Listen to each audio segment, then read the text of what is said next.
আসসালামু আলাইকুম ওয়া রাহমাতুল্লাহি ওয়া বারাকাতুহু। কোরআন শিক্ষা কোর্সে আপনাকে স্বাগতম। কোরআন শেখানোর জন্য যা যা প্রয়োজন আপনাদের সবকিছু এই কোর্সে শেখানো হবে। কোরআনের বেসিক থেকে অ্যাডভান্স লেভেল পর্যন্ত আপনাকে নিয়ে যাওয়া হবে। এই কোর্সের মধ্যে আমরা শেখাবো কোরআনের ছোট থেকে, মানে কোরআন একবারে যারা কিছুই পারে না তাদের জন্য এই কোর্সটি মানে বেসিক থেকে অ্যাডভান্স।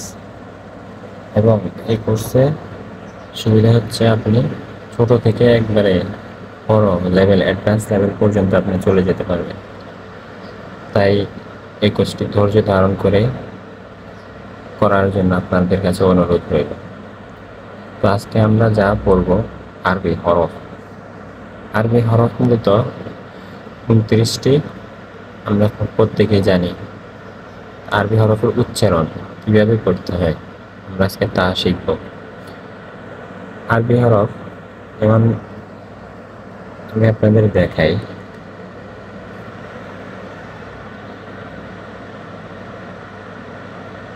আলিফ, এটা হচ্ছে আলিফ। আলিফ, আলিফে হালকা হালকা হাওয়া বাইর হবে আলিফ উচ্চারণ করার সময়, মুখ থেকে হালকা বাতাস বাইর হবে আলিফ। তারপর হচ্ছে দ্বিতীয় নম্বর হচ্ছে বা। বা চিনব কীভাবে? বায়ের নিচে থাকবে এক নক্তা। বা চিনের উপায় হচ্ছে বায়ের নিচে এক নক্তা থাকবে। আলিফ বা, বা দুই ঠোঁট মিল হবে বা, আলিফ বা। তা চিনার উপায় হচ্ছে তার উপর দুই নক্তা থাকবে তা। তা এরপর ছা, সা, সা। সা চিনার উপায় হচ্ছে সার উপরে তিন নক্তা থাকবে সা। জিম, জিম আমি উচ্চারণ করি তা একটু খেয়াল করবেন। জিম, জিমের মাঝখানে দুই নক্তা, এক নক্তা থাকবে জিম। আলিফ বা, তা, তা, জিম, এভাবে পড়তে হবে। এরপর হা, হায়ের উপর কোনো নক্তা নেই, হা নক্তাহীন। চলুন আমরা দেখি হার উচ্চারণ কিভাবে হয়।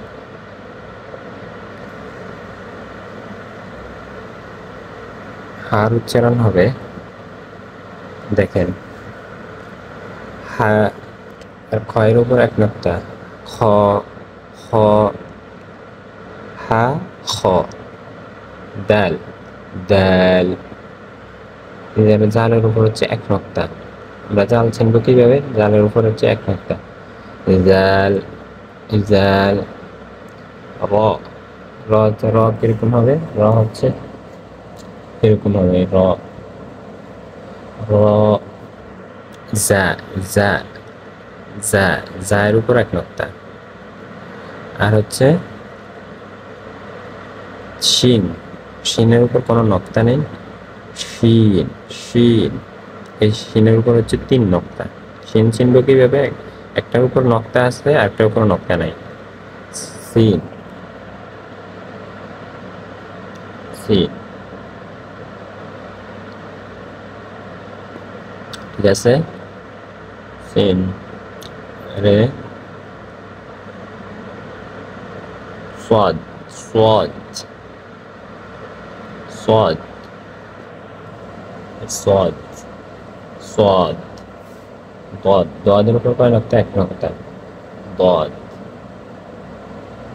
দদ। সোয়াদ, দদ। ত, তর উপর কয়, তর উপর কি নক্তা আছে? না, তর উপরও নক্তা নেই।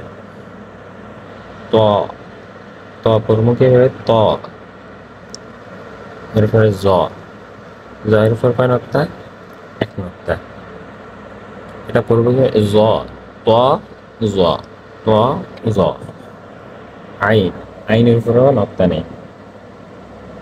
আইনের উপর কি নক্তা আছে? না, আইনের উপর কোনো নক্তা নেই। আইন, আইন, গাইন,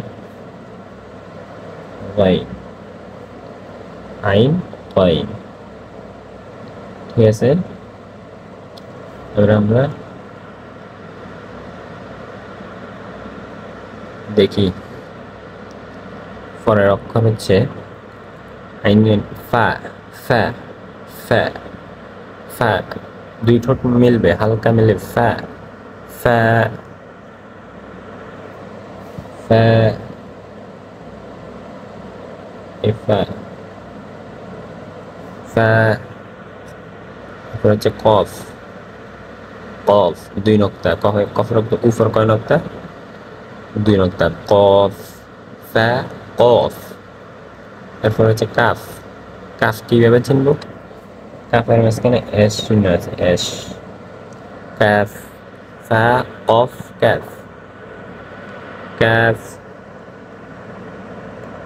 ঠিক আছে, পরে লাম, লামটা কি? হালকা পেঁচানো, লাম হচ্ছে হালকা পেঁচানো, হালকা। সাতার মাথার মতো হচ্ছে লাম, ল্যাম। সাতার ডান্ডা হচ্ছে না, সাতার ডান্ডার মতো হচ্ছে লাম। হচ্ছে মিম, মিম লাম মিম। নুন, নুনের উপর কয় নক্তা? এক নক্তা। নুনটা কিরকম? বাটির মতো, বাটির মতো হচ্ছে নুন, নুন। তারপরে ওয়াও, ওয়াও করতে ঠোঁট একটু গোল হবে, wow wow wow. Hamza, Hamza, পরের অক্ষর হচ্ছে কি? হামজা, হামজা ওয়াও হামজা ওয়াও হা।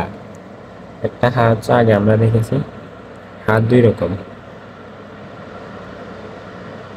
হা হচ্ছে দুই রকম। আমরা আগে একটা দেখেছি এই হা, এটা একটু গলার ভিতরে থেকে আসবে, হা হা এ হা। আর এ হা হচ্ছে হা হালকা ভাবে, এ হা হচ্ছে হালকা ভাবে, হালকা। ঠিক আছে, হালকা ভাবে, হালকা হা। হামজা, হামজা হচ্ছে কিভাবে? হামজা, হামজা, হামজা ছেড়ে দেবে, হালকা বাতাস ছেড়ে দেবে, ইয়া ইয়া। ইয়া উচ্চারণ কিভাবে হবে? ইয়া ইয়া ইয়া ইয়া। ঠিক আছে, আজকের ক্লাস আমাদের এই পর্যন্ত।